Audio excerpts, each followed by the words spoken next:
Welcome to Safety Culture Excellence. I'm your host, Shawn Galloway. I'm recording this topic on the 29th of December 2009, and it'll be released the first Sunday in January 2010.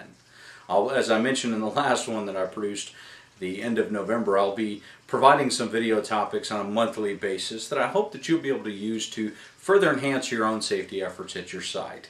Again, these will remain free, so use them at your discretion. The topic for this month is 2010, what's your personal safety focus? Do you have one? I'd like to begin by asking you a few questions. What's the most likely thing to get you injured at work? What's the most likely thing to get you injured away from work? According to a lot of national statistics in the Western, or the developed world I should say, you're much more likely, here in the United States I believe it's 10 to 11 times, more likely to experience a disabling injury away from work than at work. So what are we focusing people on when they're away from work? Here in the United States, the National Safety Council says that one of the top causes of accidental death at home is slips, trips, and falls. What you're standing on, what you're walking on, what you're climbing on. I don't know if you can hear it in the background, but it's raining in the Woodlands, Texas, where I live right now. That's going to present a slippery environment in itself, but as it's supposed to potentially freeze tonight, that also complicates it. And also consider that freezing in the Houston area is a rare thing. So that causes other problems because people aren't really used to driving in freezing conditions here in southeast Texas. But consider at home slips, trips, and falls. Slips, trips, and falls are one of the top causes of accidental deaths at home. So as it's coming up at the end of the year now, people are going to be taking down their holiday decorations. Consider what you're standing on, what you're climbing on.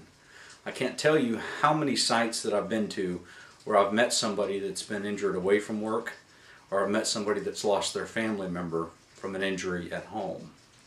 I don't want to talk about all those sad stories here today. I'd like to share a positive one with you. But what you're climbing on, what you're standing on, what you're walking on presents an opportunity for significant injury at home.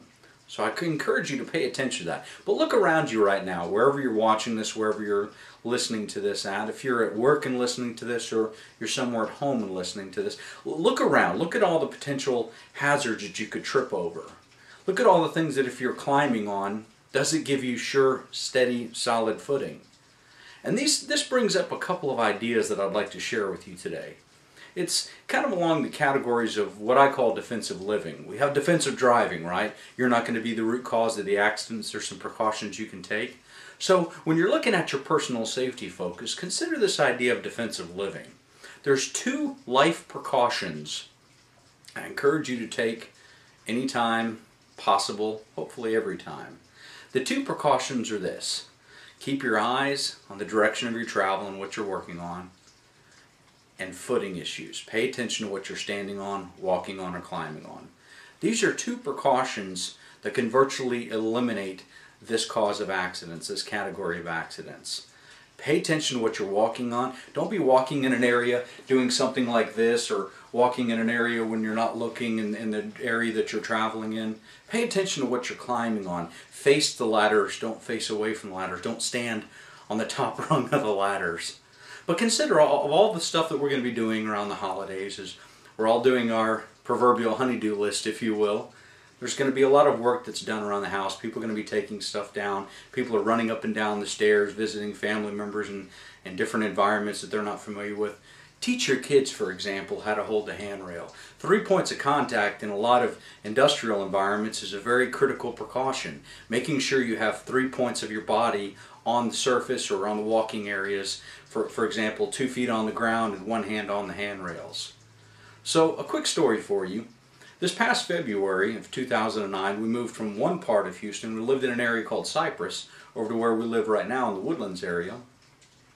On our last house, we had carpeted stairs.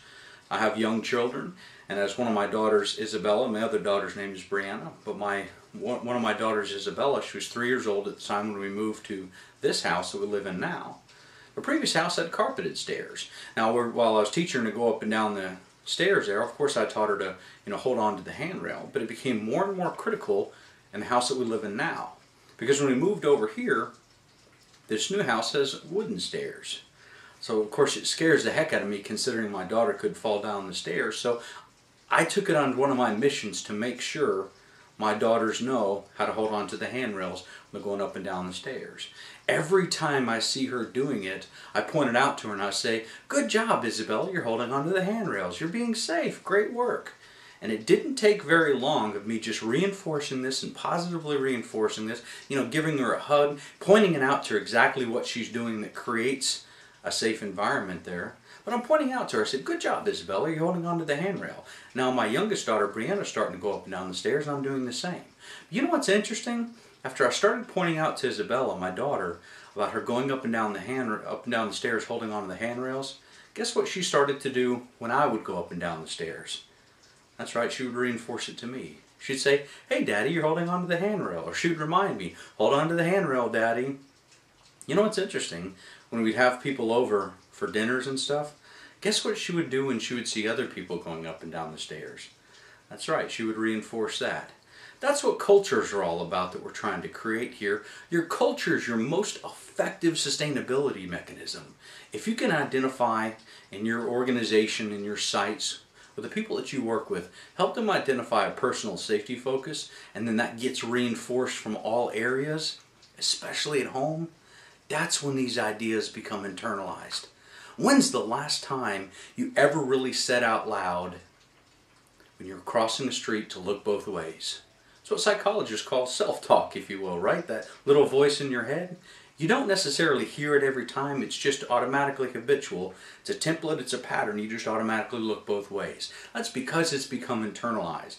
That personal safety precaution, that personal safety focus, for most of us is internalized. Can we create the same thing for what people are walking on, standing on, and climbing on? I truly believe we can, because I've seen it have an impact in an industrial setting. I can't tell you how many people have reported back to me that they've seen these own precautions being taken in their family members. So I please encourage you, 2010, let's work to eliminate this cause of accidents, slips, trips, and falls. Please pay attention to what you're walking on, standing on, climbing on, whether you're at work, whether you're at home, or helping out in the community. This is one of those things that if you truly focus on, can have a dramatic impact in your life. And of course in those with the people that you care about the most, your family members. So please, make 2010 a great year. Most importantly, make it a safe year. Pay attention to what you're standing on, walking on, climbing on. Don't put any part of your body in an area that you haven't previously scanned. That includes your whole body and your feet. It's going to be slippery out there, so please pay attention. Have a great year. Thanks for tuning in.